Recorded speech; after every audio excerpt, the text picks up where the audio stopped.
দুইটা রান্না করে আমি জীবনের সবচেয়ে বেশি প্রশংসা পাই। এক হচ্ছে ডাল আর এক হচ্ছে গরুর মাংস। এই দুইটা রান্নাই আমি একঘেয়েমি ভাবে করি না, এক একদিন এক ভাবে রান্না করি। আলহামদুলিল্লাহ খেয়ে সবাই পছন্দ করে এবং খুব প্রশংসা করে। আমার বেশিরভাগ ভিউয়ার্সই হচ্ছে ছোট ছোট আপুরা এবং ব্যাচেলর ভাইয়ারা। ইনশাল্লাহ আজকের ভিডিওটা নতুন রাঁধুনি আপুদের এবং ভাইয়াদের খুব কাজে আসবে। ভিডিও ভালো লাগলে টাইমলাইনে শেয়ার করে রেখে দিবেন। মাংসের বিভিন্ন রান্নার রেসিপি তো আমি অনেক দেই, ডাল খুব একটা দেওয়া হয় না। আজকে সবার রিকোয়েস্টে আমি ডালের রেসিপিটা দেখাচ্ছি।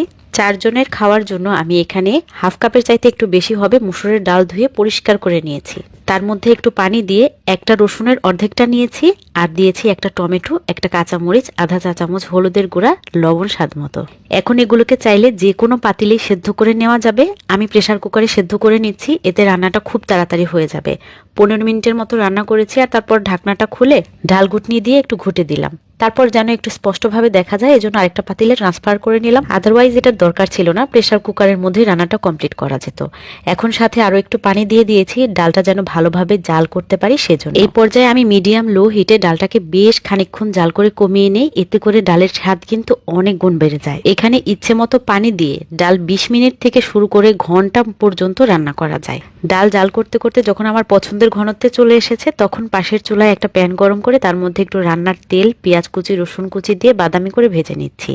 ডালের মধ্যে 2টা কাঁচামরিচ দিয়ে দিয়েছিলাম। ফোড়নে অনেকে শুকনা মরিচ, তারপর আস্ত জিরা, 5 ফোড়ন এগুলো পছন্দ করে, তো আমার বাচ্চারা আবার এগুলো খেতে চায় না। এই জন্য আমি ফোড়নে বাড়তি কোনো মশলাই ব্যবহার করি নাই। ফোড়নটা বাদামি হয়ে যাওয়ার পর সরাসরি ডালের মধ্যে ঢেলে দিয়েছি, আর তারপর একটু ধনেপাতা কুচি দিয়ে চুলার আঁচটা সাথে সাথে বন্ধ করে দিয়েছি। ফোড়ন বা বাগার দেওয়ার পরে ডালে আর জাল করা যাবে না। জাল যা করার দরকার তা ফোড়ন বা বাগার দেওয়ার আগেই করে নিতে হবে, কারণ ফোড়নের আগে জাল করলে ডালের স্বাদ বাড়ে, আর ফোড়নের পর জাল দিতে থাকলে ডালের স্বাদ কমতে থাকবে। এই সাধারণ দেখতে ডালটা গরুর মাংসের সাথে আর লেবুর সাথে মেখে ভাত দিয়ে খেতে আমার কাছে তো অসাধারণের চেয়েও বেশি কিছু লাগে। আজকে আমি চলে যাচ্ছি। ভিডিওটা ভালো লেগে থাকলে একটা লাইক আর একটা কমেন্ট দিয়ে জানাবেন। দেখা হবে ইনশাআল্লাহ পরের ভিডিওতে। সে পর্যন্ত ভালো থাকবেন সবাই। আসসালামু আলাইকুম।